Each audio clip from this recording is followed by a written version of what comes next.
Bless you. Reka twinjire mu ijambo ry'Imana. Let's get into the word of God. Topic bamaye kuganiraho ndamira avuga ngo ubwenge n'ubushobozi buduha gukorera ku gihe.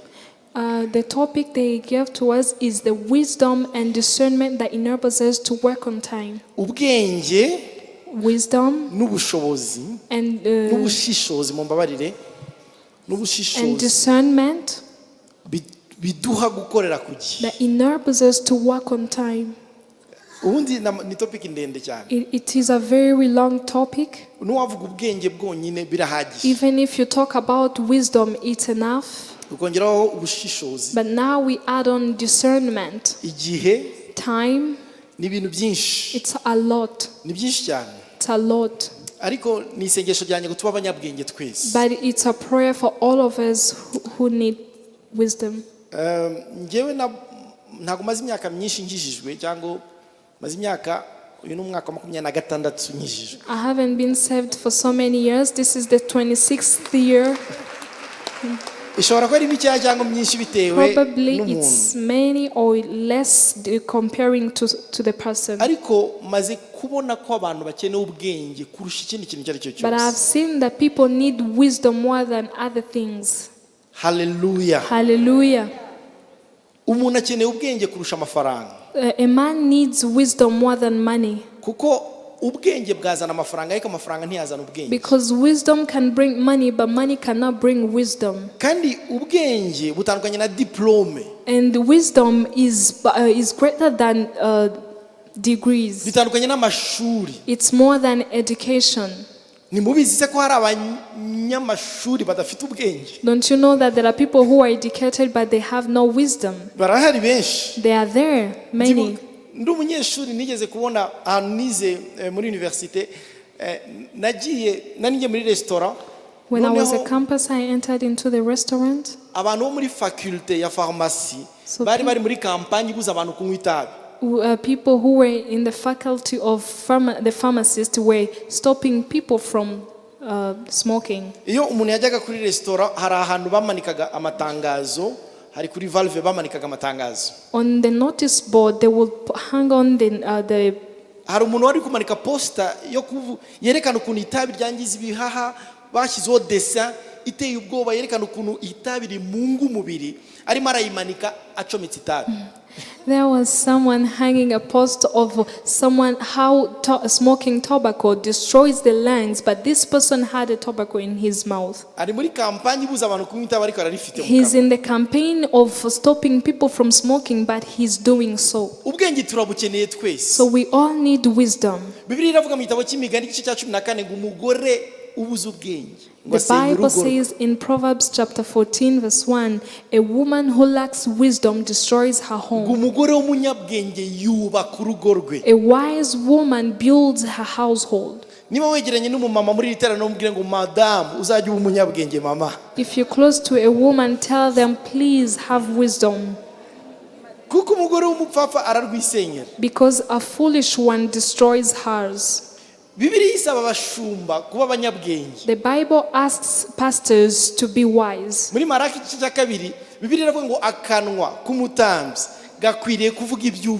Malachi chapter 2 it says the mouth of the priest must speak of the wise thing.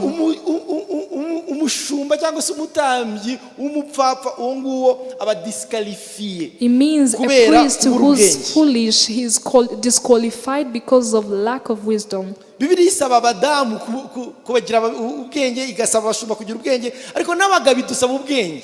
Bible asks women and priests to be wise, but it also asks men to be to have some wisdom. Yageze ku bagabo yo irakabya cyane irabwira ngo mwabagabo mwereka abagore banyu iby'ubwenge nimutabereka iby'ubwenge amasengesho musenga ntazasubizwa. And to men he emphasized on it and said you need to have wisdom, because if you do not so your prayers will not be answered. Petero 2:3 niko havuga haravuga ngo mwabagabo mubane n'abagore banyu mubereka iby'ubwenge kugira ngo amasengesho yanyu atagira inkomyi. 1 Peter chapter 3 says, you men show your wives things of wisdom so that your prayers won't be hindered. So we need wisdom. Hallelujah. Hallelujah. abapapa mukeneye ubwenge, abamama mukeneye ubwenge, abajene dukeneye ubwenge, abatambyi bakeneye ubwenge, twese dukeneye kuba wise people, dukeneye kuba abanyabwenge. Men, young women, priests, you need to have wisdom. Ninza gusubiramo ibyo bavuze abandi nta kibazo, ubwo n'umwuka wera ubushaka kumbivuga. If I repeat after what other people said, it's okay, because that will be the Holy Spirit wanting to emphasize on that. Nifuza uyu munsi kuza kuvuga kuri iyi topic, ariko wenda ndibanda ku gice kimwe, uko umwuka wera azanshoboza tuzagenda dusesengura ibindi. And I will talk about one part of it as the Holy Spirit will enable me. We'll talk about other things. Dusome kiriya cyanditswe turimo turagendera cyo muri Yohana igice cya 4. Let's talk about the word, John chapter 4. Yohana igice cya 4. John chapter 4. Niyo texte turimo turiga. That's the text we are learning about. Duhereye ku murongo wa 35. From verse 35. Bibiliya iravuga ngo mbese ntimuvuga ngo hasigaye amezi 4 isarura rigasohora. Do you not say there are still 4 months and then comes the harvest? Dore ndababwira ni mwubura amaso murebe imirima yuko imaze kwera ngo isarurwe. Behold, I say to you, lift up your eyes and look at the fields, for they are already white for harvest. Umusaruzi ahabwa ibihembo, ateraniriza imyaka ubugingo buhoraho, ngo umubibyi n'umusaruzi banezeranwe. Amen. And he who reaps receive wages and gathers fruit for eternal life, that both he who sows and he who reaps may rejoice together. Munyemere nsome iyindi texte yo mu gitabo cya Danieli.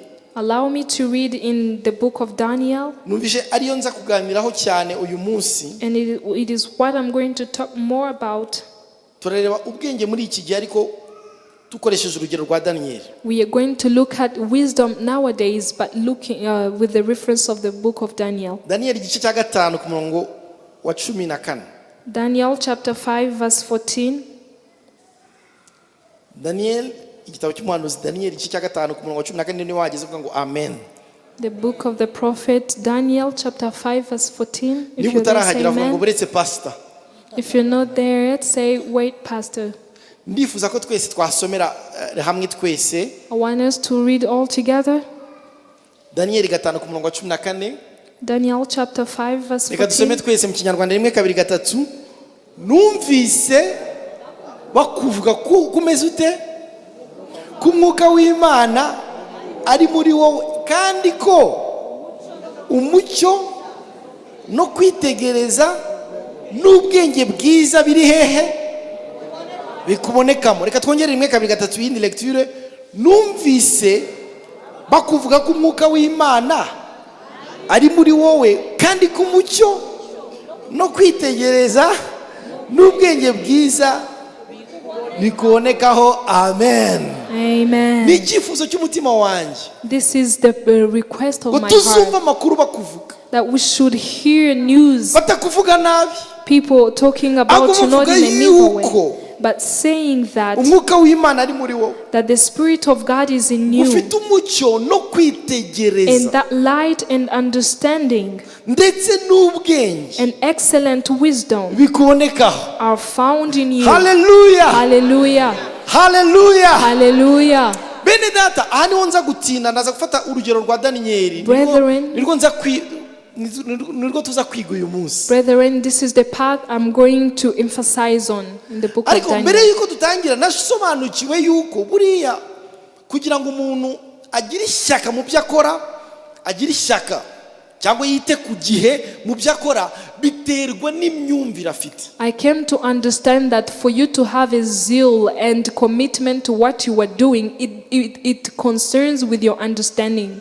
Uko twese turi hano ntago dutekereza kimwe nubwo twese It twakije. depends on your mindset, and the way we are here, all of us as we are saved, we don't have the same mindset. Hari bamwe tugifite imitekerereze ivuga wenda ngo aho umutindi yanditse niriva icyo nzakora cyose nta kizacamo niko byabaye. Some people still have the mindset that says whatever I do, it won't go through no matter what. Mindset ni ikintu gikomeye. Mindset is something powerful. Ushobora kubwira abantu ngo uzajye wita ku gihe, korera Imana ugifite umwanya, dore uzajye wibuka Uwiteka umuremyi wawe, iminsi mibi itaraza, urimo urasaza, kandi dore uri umunebwe. Ariko akavuga ngo uko nzamera ni Imana ibizi, niba nzapfa nzakira Imana irabizi. You can tell someone to work with the zeal, work on time, do things doing things on time, but then you find someone saying, whatever will be, will be.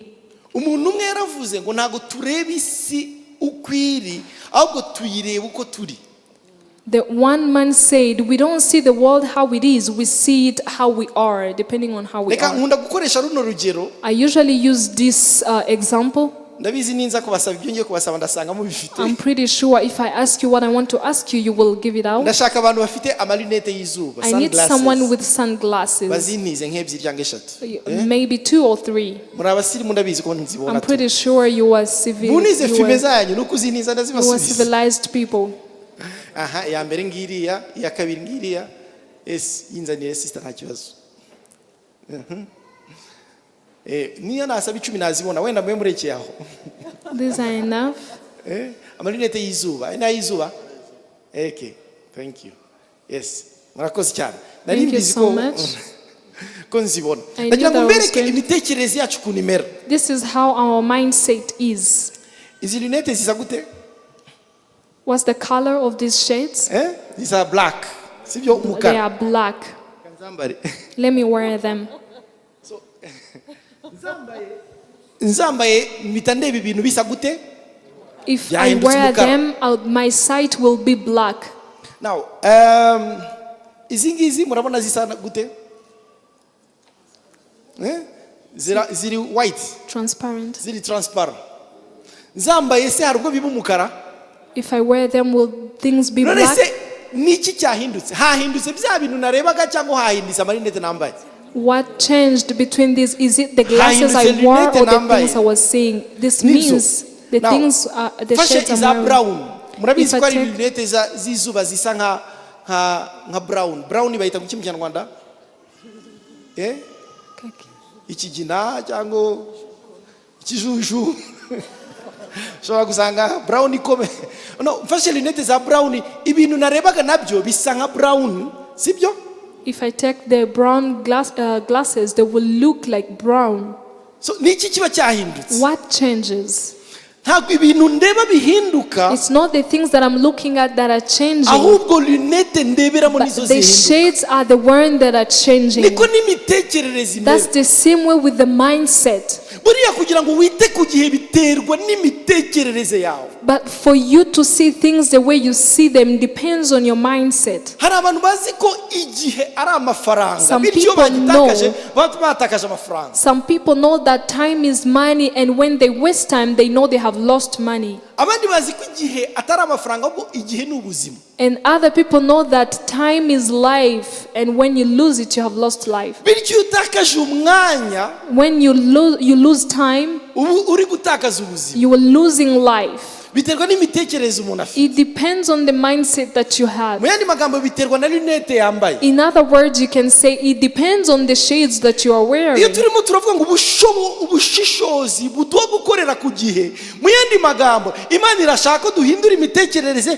tugatekereza nk'uko Bibiliya ibona igihe twarangiza tukabona kugira ubushishozi buzatuma dukanguka tugakorera ku gihe. So when we are talking about the capacity to work on time, it means we are looking at the capacity that God is asking us to do things on time. Paul yandikiye Abaroma igice cya 12 uyu murongo murawuzi. Paul wrote to Romans chapter 12. Aravuga ngo ntimukishushanye n'abiki gihe. Do not conform yourself to the world. Ngo muhinduke mugize imitekerereze mishya. Rather be transformed by the renewal of your mind. Mugize mu Kinyarwanda bavuga ngo mugize imitima mishya nabyo nibyo ariko ahandi bavuga mugize imitekerereze mishya. In the Kinyarwanda version it says by changing of your heart, but it's also the renewal of your mind. Kugira ngo tube abanyabwenge. For us to be wise. Tugire ubushishozi bwo gukorera ku gihe. And have the discernment to work on time. Bizagusaba guhindura lunette. It will require you to change the shades. Nagira ngo urebe mugenzi wawe mu maso udafite isoni umubwire ngo hindura lunette wambaye. Look at your neighbor without fear and tell them to change your shades. Ntabwo ndimo ndavuga izi nyine lunette z'izuba. I'm not talking about the sunglasses. Reba ibintu nk'uko Imana ibibona. I'm asking you to look at things the way God sees them. Yesu yaratangaye. Jesus was amazed. Yicaye ku iriba. He was sitting on the Yakoze well. urugendo kuva saa 12 kugera saa 6 z'amanywa. A journey from 6 to midday. day, yari yakoze urugendo amasaha 6. it means he had made a journey from 6 to 6 hours. aricara ategereza umudamu. He sat waiting for a lady.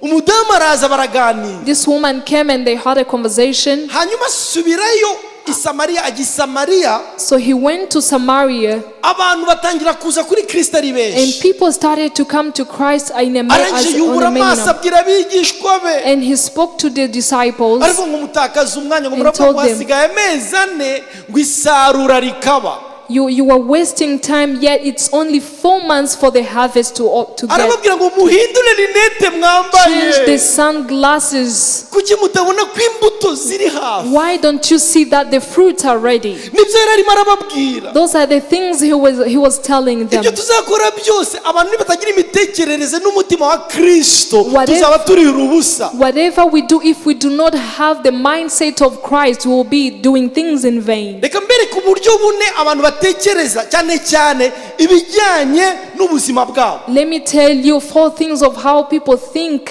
regarding their lives. ndabivuga nihuse kugira ngo I'll do it in tujye rush. kuri ya texte nababwiye ya Daniel tuza kwiga. So that we can go back to the text of Daniel I told you we need to learn about. ndabizi neza kwenda ko hashobora kubamo amagambo amwe agoye gusobanura, ariko reka tugendane, muraza kumva atari ibintu bihambaye. Some words will be difficult to interpret, but we'll imitekerereze ya mbere y'ukuntu abantu bafata ubuzima bwabo nibyo bita ngo predestination cyangwa se predestination. the first way of how people take their lives is predestination. muratse barara notice shobora kutagaragara neza ariko muraza kubyumva. You will understand, I'm pretty sure of that. hari abantu bavuga ngo buriya icyo nzaba Imana irakizi. There are people who say whoever will become God aho knows about nzajya nasenga nakora nabyuka kare nabyuka ntinze Imana irabizi. wherever I have to go, whatever I do or do not do, pray or do not pray, I know I will get there. bemera ibintu bita ari ikintu bita mu cyongereza bita fate nko kuvuga ngo ibizaba nyine bizaba. They believe in faith that whatever will be. so aba ni abantu ba mbere. These are the first people. no mu barokuru uzabasangamo. Even in Christians, you'll find them there. hari n'ibyanditswe There are bazashingiraho. There are even scriptures that will base on. baba bazi ko ibyo wakora byose ibyo Imana yateguye, niba uzapfa ejo ntabwo wabirenga, niba uzakena niba uzakira it's up to you, niba uzabyibuha buri Imana irabizi, niyo wakora siporo cyangwa ukayireka it's up uko byagera kose. They believe that whatever you do, things will remain as God has planned, no matter what. abandi ba kabiri, kategori ya kabiri, ni abandi batekereza, abandi bita existentialism cyangwa se abandi bantu bavuga ngo jewe nijye ugena ibizaba. And there are these ones that are called existentialism, who believe that I'm the one to decide what is going to happen. aba ni abantu bavuga ngo uko byagenda kose muri uyu mwaka nzakora ubukwe nta kizabisiba. These are the people who can decide and say, this year I have to get married no matter what. njyewe nacuruje mu mwaka umwe naba maze to break even, naba maze kugaruza amafaranga yose nashoye. They will say that if I do a very good business, I will return the money that I invested. imitekerereze iri kugenda ikura cyane ariko The thinking capacity is expanding. irakura cyane. It's expanding on a high speed. abantu bo muri za new age movement nibi batekereza bavuga ngo njyewe nje nibizaba, kandi ibintu byose biterwa na organisation yashyizweho bigakoreka nkuko nabigena. And these are the people who believe that whatever they decide to do, they shall achieve it. mu gitabo cy'ibyakozwe n'iki igice cya 27 bavuga Paulo yarari mu bwato agiye Roma.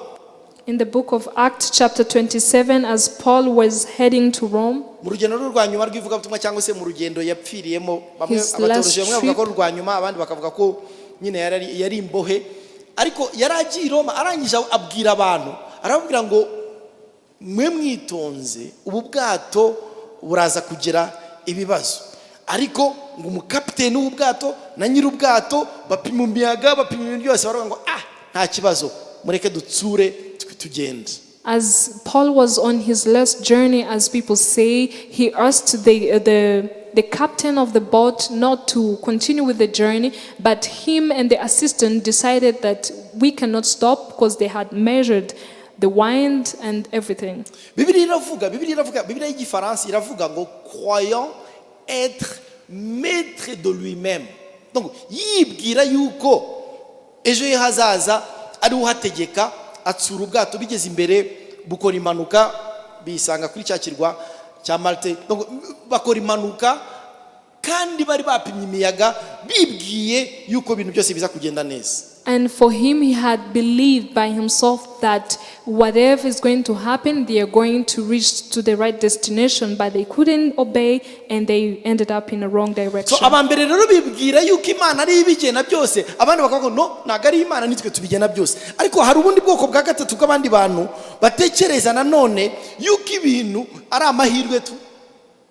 There are those ones. The first one believe that everything is ordained by God. The second one believe that they can decide by themselves, and the third one believe that everything is luck. Babita non-determinism cyangwa se n'abantu batekereza ko ibintu byose ari amahirwe. There are people who believe that everything is luck. Unaba nawe wigiriye Imana.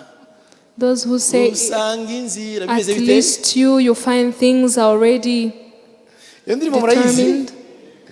Ngo naba nawe wigiriye Imana usanga inzira yarahari.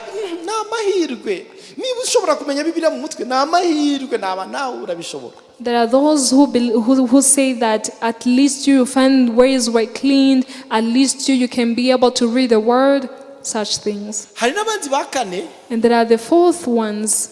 Abakane nanone cyangwa se bita nihilism. Abandi bantu indi kategori y'abantu yo iratangaje muri iyi minsi iri mu rubyiruko cyane.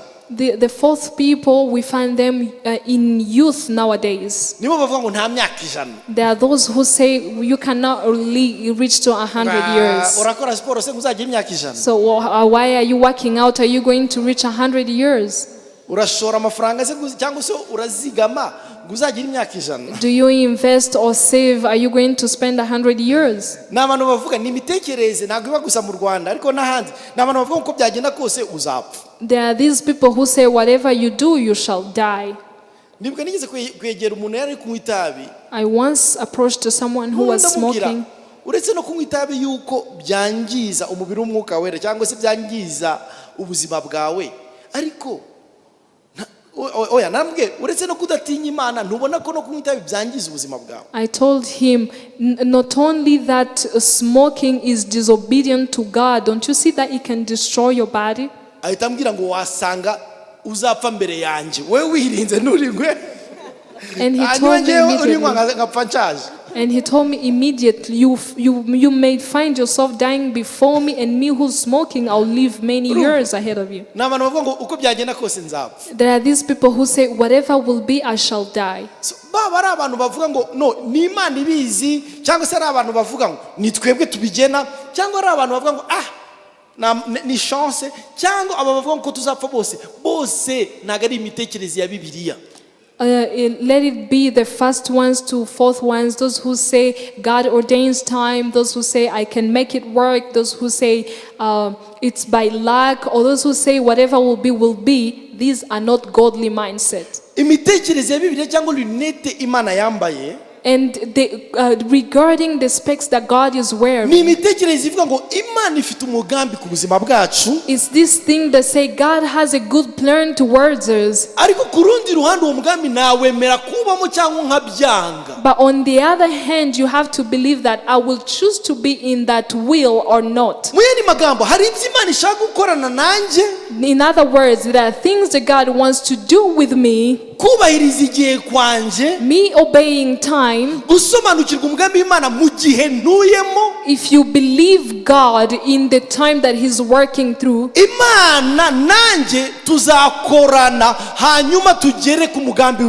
God and me are going to co-work, and then we reach to the right destination. So how do we yes, we do co-work with God.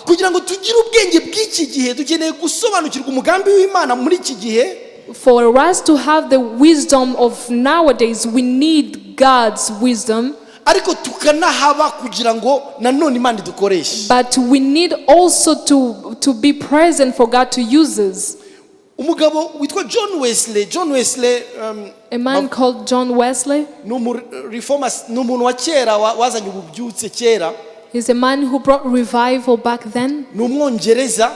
He's a British. bavuga yuko ari watangiye amatorero ya methodiste. He's the one who started the Methodist Church. Yavuze iri jambo reka mvuge mu cyongereza ndegarura mu kinyarwanda. Yaravuze ngo it seems without God man cannot, and without man God cannot. Biragaragara ko hatabayeho Imana umuntu atashobora, kandi hatabayeho umuntu Imana itashobora. Kugira ngo Imana igire ikikora isaba umuntu. For God to do something, He requires a man. Kandi kugira ngo umuntu agire icyo akora bisaba Imana. And for a man to do something, he requires God. Hallelujah. Hallelujah. Ndagira ngo witegure gukorera Imana mu gihe cyawe. I want you to get ready to serve God in your season.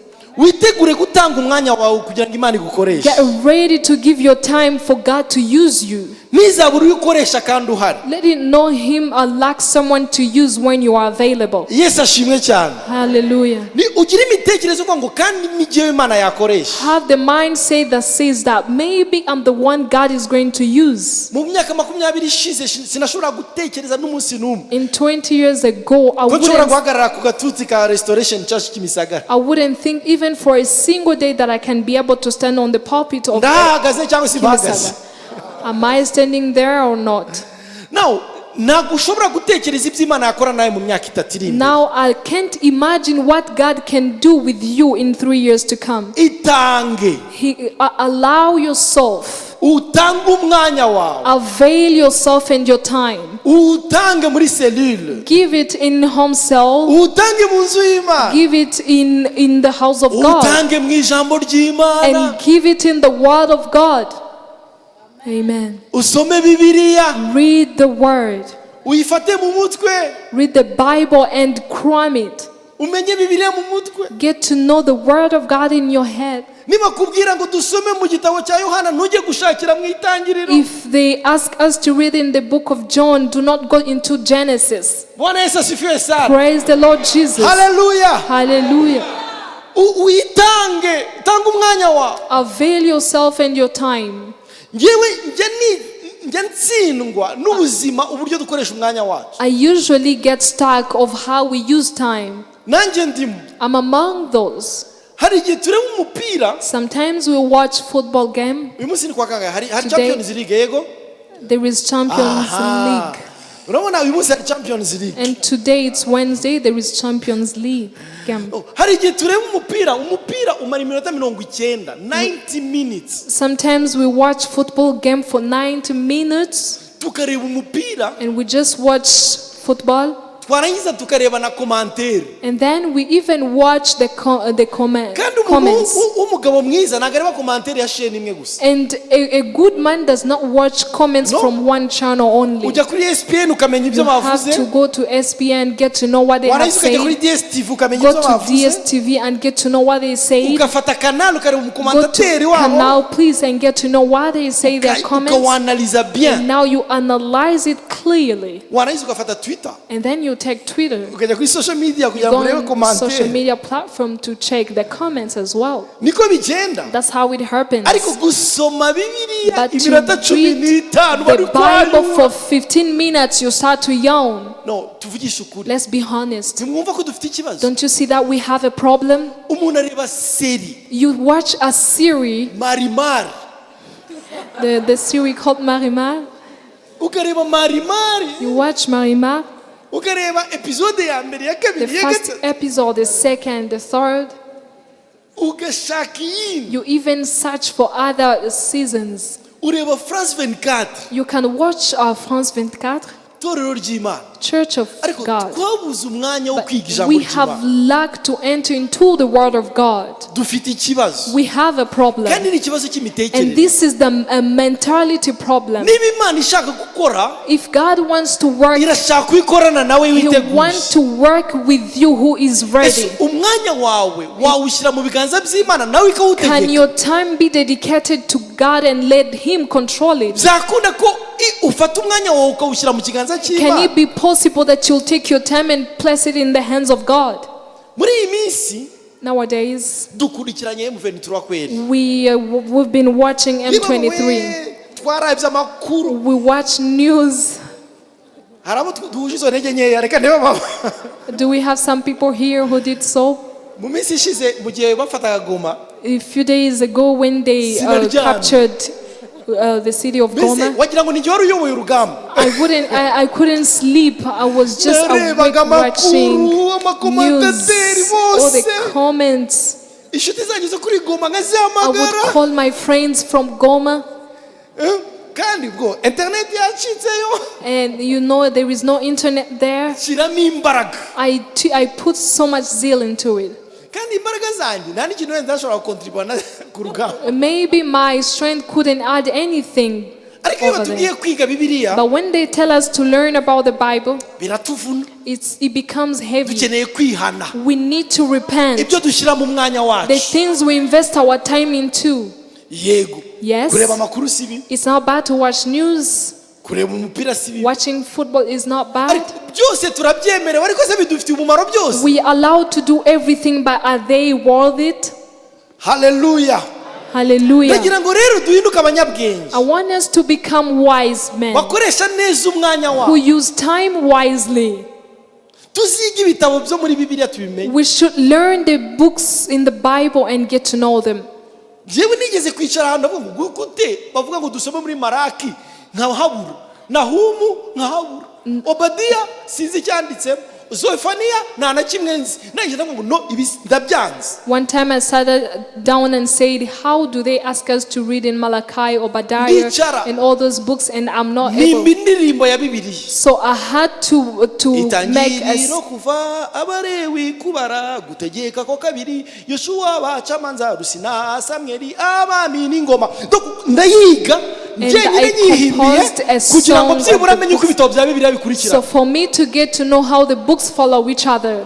Kuko nigeze kujya mu rusengero bigisha Mefibosheti. One time I went to church and they taught about Mephibosheth, Numva n'ubwa mbere mwumvise. and it was my first time to hear about him. Mefibosheti amana Mefibosheti. Mephibosheth became a song in my head. Ngo uzi Mefibosheti? Ask your neighbor, do you know Mephibosheth? Aramuzi? Do you know him? Mumbarize uzi Metusela se? Do you know Methuselah?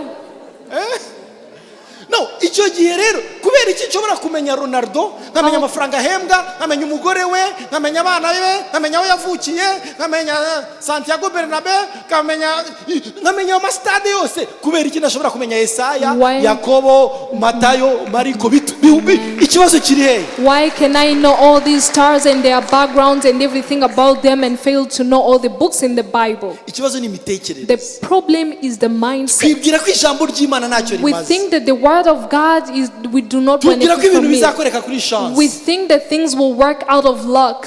Ariko nyamara Imana igiye kukuganiriza ihera mu byo But wasomye surely, byayo. when God is going to speak to you, He starts from the word which you read in the Bible. Revelation yose, Every revelation, rema yose, every rhema ihera kuri logos, ihera ku byo starts wasomye. from what you Ku learned, byo uzi you mu read, ijambo ry'Imana. from the things that you know in the Bible, in the Word of God. Ukeneye kandi ibi si iby'abashumba gusa nibyo abantu mwese muri hano uba ukeneye kumenya agakiza bivuga iki ukabisoma It's not ukabyiga. just for the pastors. You all need to know the first thing, what is salvation. Learn about Kuvuka it. bwa kabiri, What is being born again? gutsindishirizwa, What is being conquered for? gucungurwa bivuga. Being redeemed. What does it mean? Ugomba kubimenya nubwo waba uri You need umumetre mu to know, mategeko. even if you were a master Ibi in byose bizasaba law. umwanya, subiramo ngo umwanya. All this will require time. Ongera uvuge ngo umwanya. Repeat after me, say time. Tanga umwanya wawe rero. Invest your time. Nutanga umwanya bene data, If you give out your time, ndababwira ukuri, I'm telling you the truth. muzatangara You will be amazed n'ukuntu muzahinduka. of how you will be transformed. Niba umuntu ashobora kujya muri gym If someone can go to the gym agaterura ibyuma 2 and semaines lift ugahita ubona weights, in 2 weeks you see changes. mu byumweru bibiri ukabona In yahindutse. only 2 weeks you see changes. N'umuntu yajya mu byanditswe mu It byumweru bibiri can akaba be yahindutse. true that you can get into the word and in 2 weeks you have been transformed. Hallelujah. Hallelujah. Ndashaka rero I kubashishikariza want to call you out. gutanga umwanya Give your time. wanyu Give your time mu by'Imana. in godly things. Kandi mwumve, And listen carefully. iyo mvuga iby'Imana ndimo ndavuga ngo famille si iby'Imana cyangwa se muri mukora si iby'Imana. Oya, no. If I'm talking about godly things, I'm not saying that being a part of your family is not godly or working is not godly. ariko ukeneye kuvoma imbaraga You need to fetch, to draw strength zizakubashisha kugira ubwenge that bwo will kuba papa mwiza. allow you to become a better father. Hallelujah. Amen. uvuge ngo amen. Amen. Hallelujah. Hallelujah. umugabo witwa Daniyeli A man called Daniel, yavomaga ubwenge he drew wisdom. akabuvoma mu Mana. He drew wisdom from God. Daniyeli aratangaje. Daniel is an amazing man. bavuga yuko yagiye Babuloni ari umwana mutoya. They say that he went to Babylon when he was still a young man. bavuga yuko yari hagati y'imyaka 14 na He was a 17. teenager between 12 years and 17. 14 na 17. 14 to yari 17. mutoya. So he was young. yagiye He went. atagiye muri tourisme. He was not going out for tourism. yajyanywe bunyagano. He went as a captive. yari imbohe. He was a captive. abakomantateri ba Bibiliya bavuga yuko agezeyo bamuhinduye unique yaryo ni bamuhinduye inkone. And when he went, people, those who do comments say that he became a unique. noneho si ibyo gusa. So not only that, umwami w'Nebukadinezari, umwami w'Ibabuloni witwa Nebukadinezari, a king of Babylon called Nebuchadnezzar, yari umwami w'umugome. he was a king of wrath. yari umwami ufite ingabo z'abakarudaya z'abagome cyane. He was a wrathful king with many army who were wrathful. ariko niki cyabashishije Daniyeli kumutangaho buno buhamya twasomye? What came out for him to testify of ngo Daniel? numvise bavuga I heard them saying ngo yuko umucyo no kwitegereza n'ubwenge biri muri wowe. the light, understanding, and wisdom is inside of you. Témoignage ya Daniyeli yari umugabo w'umunyabwenge. The testimony of Daniel is that he was a wise man, kuko tumubona akoresha umwanya we neza. because we see him using his time wisely. Daniyeli yakoreye ubwami bw'abanyamahanga byibura imyaka 70. Daniel served international kingdom for at least 20 years. ubwami bw'abanyamahanga. The kingdom of foreigners. yego ubwami bw'abanyamahanga. The foreigners' kingdom. yatangiye gukora Nebukadinezari. He started by serving Toro Nebuchadnezzar. ry'Imana simbatakazi. I don't want you to get lost. Hallelujah. Hallelujah. ndashaka kuvuga ku bwenge. I want to talk about wisdom n'icyateraga Daniyeli ubwenge. and what gave Daniel niturangiza wisdom. tubisengere mu And izina then rya we'll Yesu. pray for it in Jesus' name. ubwenge. Wisdom. subiramo ngo ubwenge. Repeat after me, say wisdom.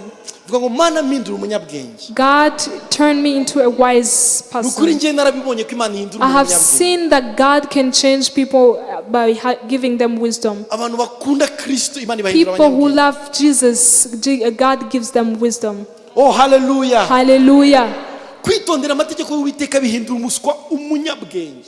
Being obedient to the laws of God, it turns you into a wise man.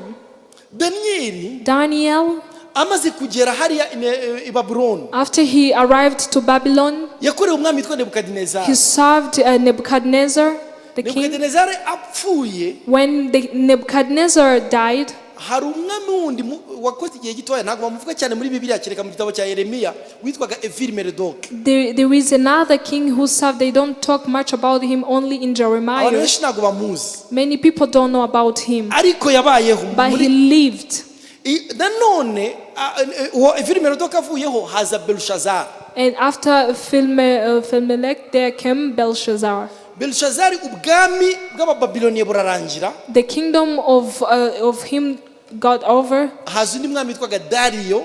There came another king called Darius, wo mu Buperesi. who are from Paris. haza na Kuro. There came Kur. Now icyo cyakubabwira ni iki? There came Cyrus, and this is what they say. uyu munsi nje aho ukorera ngasanga umaze imyaka 3 ukora. If I come to your workplace and I find you have spent there 3 sinabura years, amakosa. I won't lack mistakes. nasanga ari umunsi umwe wakererewe. There are some times that you would delayed to come and work. nasanga ari umunsi watanze utubahirije deadline. There are some times that you didn't obey the deadline. ariko Daniel yamaze imyaka 70 bafata ubuzima bwe barabuscrutinizinga barabwiga neza bamuburamo icyaha bamuburamo ikosa bamuburamo n'amafuti. And Daniel, for all the 70 years he served in that kingdom, they analyzed his behavior, his life, and they found there was no mistake at all. That Bible verse we read, it was spoken of by a foreigner leader, a foreigner king who was a pagan. I heard the people talking about you. Let me ask you to ask your neighbor, what do you hear people talking about you? What do they talk about? Are you that woman who has a very good smell? Or that person who wears shabby things? A pink shirt? I've heard of you that the Spirit of God, that you have wisdom. Restoration Church, I pray that to become wise in Jesus' name. The women of restoration, be wise women. Men of restoration church, become wise. Yes.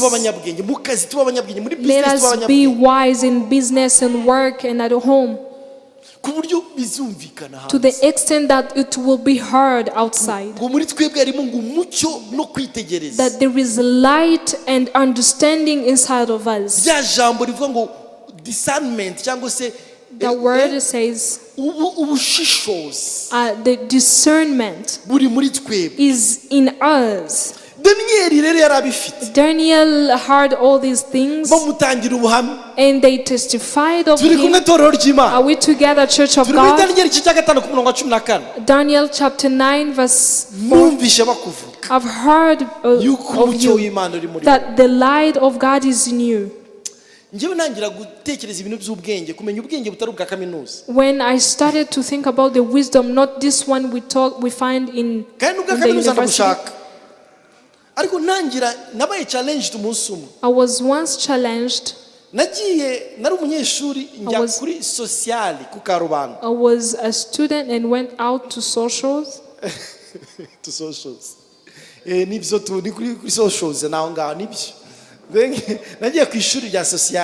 I went to the school of social.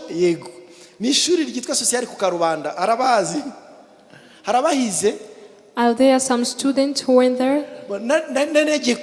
I had gone there for studies. So we went there to preach the gospel. When I arrived there, I had prepared the word to preach. I had done it well. I had read the word.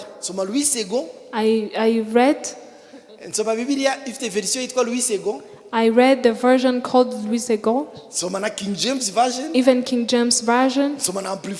An amplified version. Even NIV. Even French. And I read the version Derby. So I had really learned the word. Hallelujah. Hallelujah. So when I reached there, I preached. There was a woman who had come to visit her child. Was a local, a woman from rural area. She was carrying the baby on the back. After I preached, they called her to come and greet the church. She was a lady from the rural area who knew the Bible. She was wise. She knew the word. Who was anointed by God. She doesn't know about the Louis II. She doesn't know about the version of Derby.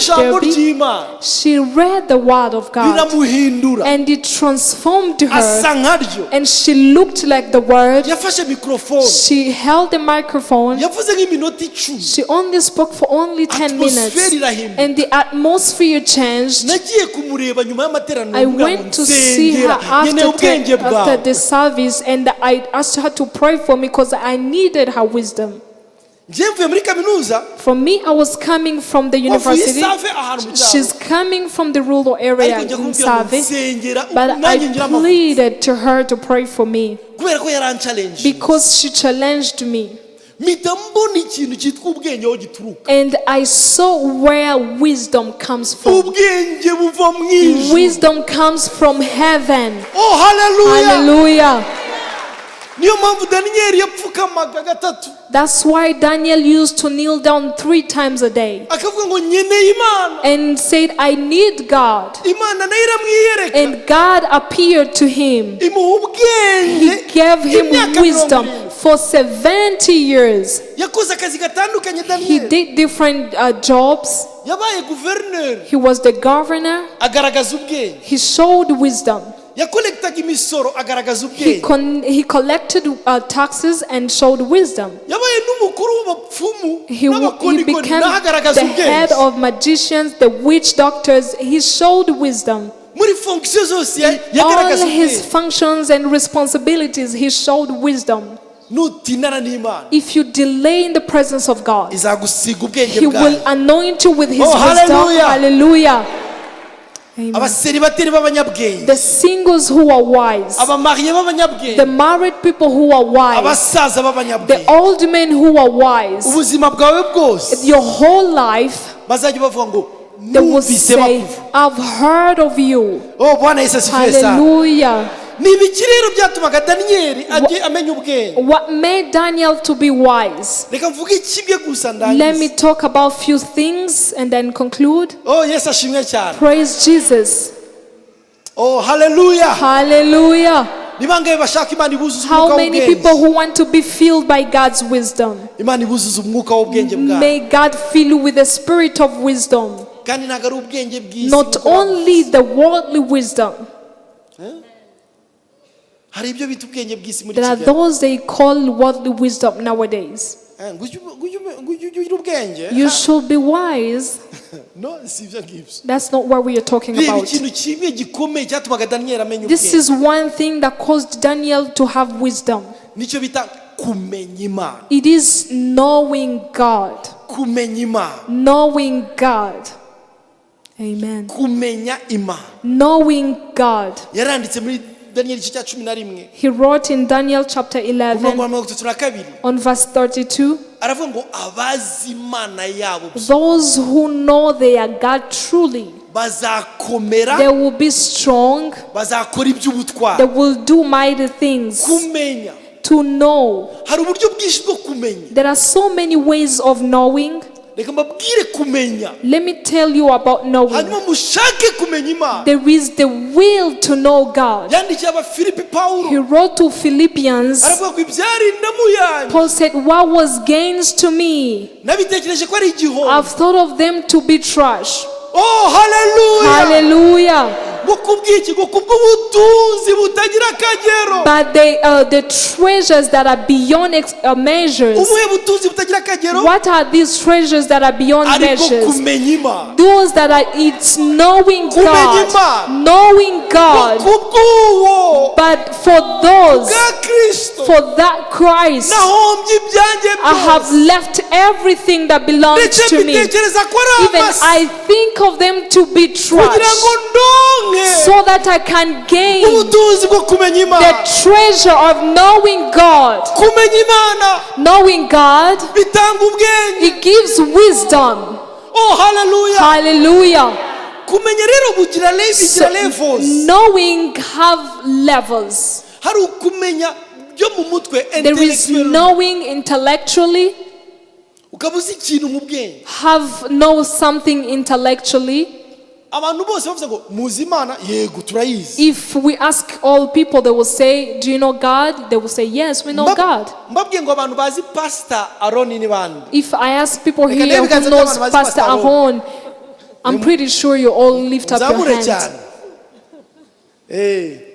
reka mbaze metre mucyo yavutse tariki zingahe pastor aroni So if I ask Maître Mucho, when was Pastor Ron ubwo se born? uramuzi So would you say that you know him? urabona hari urwego atamuzi So there is a level he doesn't know him now about. buriya buriya nshobora gusanga undi uzi anniversary ye, There is someone here who knows his birthday. nkamubaza ngo ese ari kawunga n'ubugari bw'imyumbati akunda iki? And if I ask him between posho and cassava posho, which one does he like? You wouldn't know. agasanga hari domaine atamuzi. There are so many domains that you don't know him. Rero hari Imana twiga muri theology So there is God we learn in theology cyangwa muri katikisimu, or even in Imana yo mu church. mutwe, But this is the God in the head, ni Imana yo mu mutwe. the God intellectual. Niyo usoma inkuru za Bibiliya So even when you read the Bible, ngo nuko Imana Stories in the isubiza Bible. amasengesho, ibyo ubizi mu mutwe. it means these things you know them just intellectually.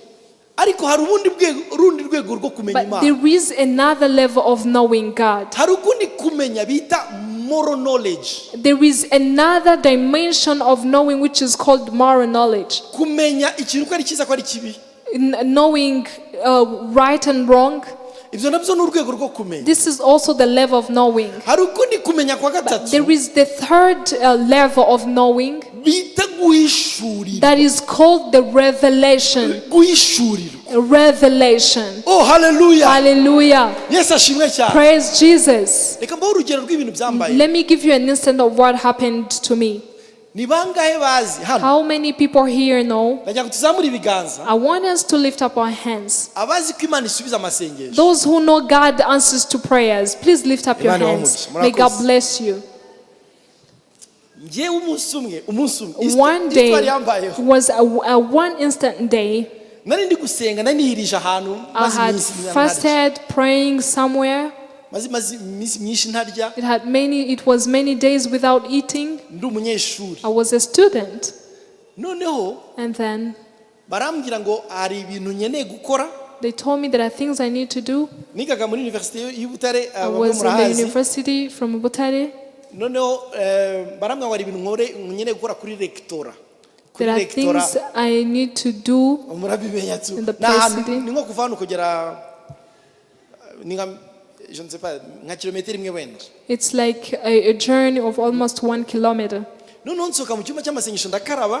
So I came out of the prayer room, I bathed, ndasohoka. I came Ariko out of nta the ntege room, mfite pe. but I was weak. Nta mbaraga nari mfite. I was weak. Mu bifatika. Ngeze kuri ahantu bitaga kuri flotte, ahantu There's a place we used to call Float. ndiko bavuga ko nzi ko hari abantu bahazi bazi izo nkuru. I think some people know the place. Ngeze kuri flotte none ndasenga. So when I reached to the place called Float, I prayed Byoroheje ndavuga ngo with Mana a kushobora byose.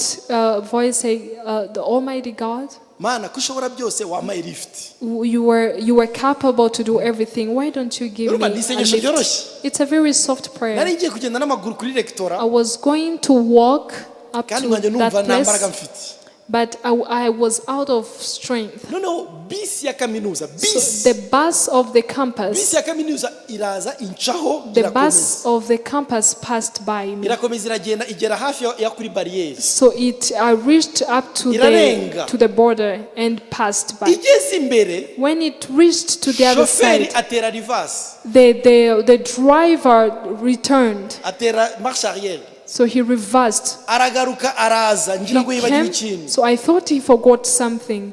Arangije areba mu idirishya nambwa ngo ntago ukeneye lift. He peeped in the Urumva? Arambwa ntago ukeneye lift nambwa ngo ndayikeneye. Arafungura bisi ya kaminuza.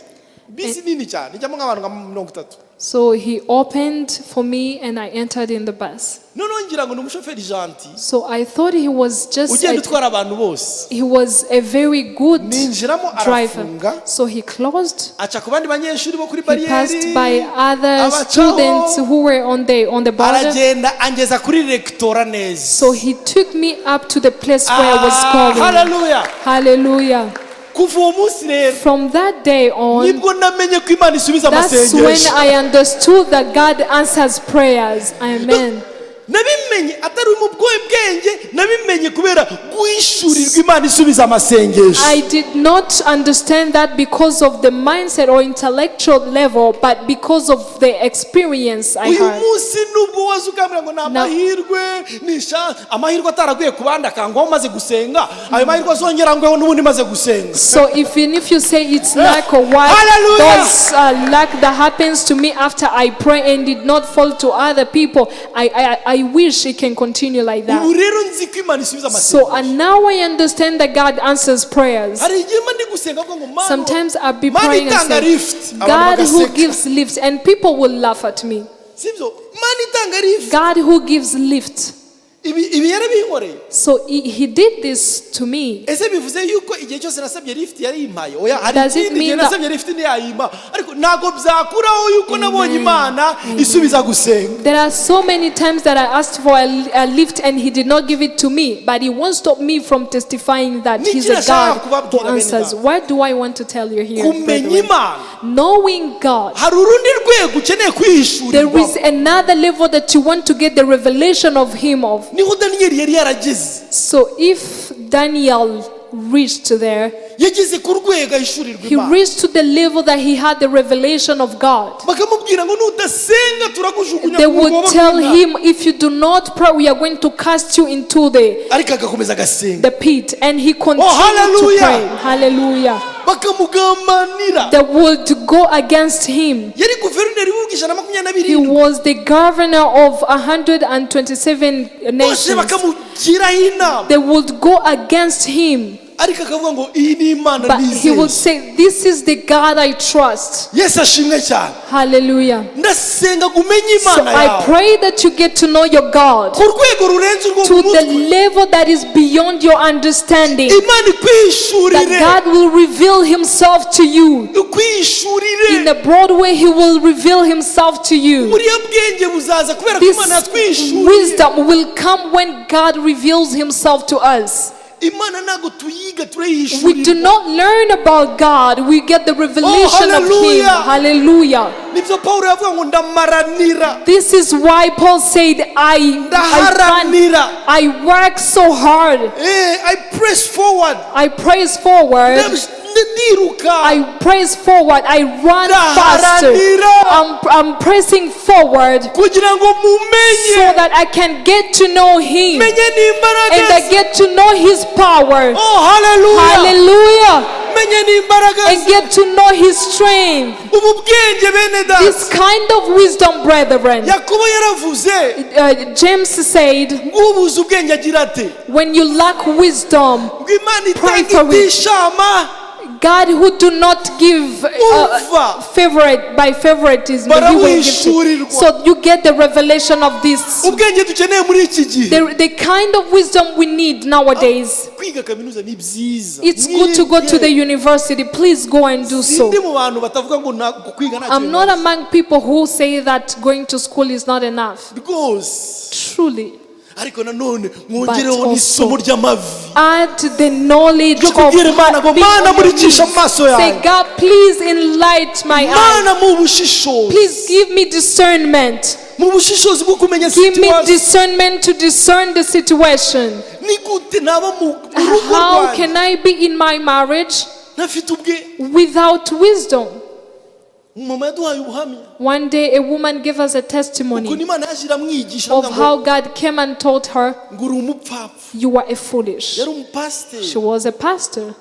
we akajya avuga ngo igihe cyose yavugiraga hejuru. But all the time that she would speak out loudly, saa mbiri za mu gitondo early in the morning, by akaza 8 akabwira a.m., umugabo amakara yashize gaze she would yashize. come and tell the husband, we are out of this, we are out of that. umugabo akamubwira ati ariko buretse And the husband gatoya will say, please, aracyari mu gitondo. it's still early. ngo twebwe abakongomani rero tuvugira But hejuru. for us Congolese, we speak out loud.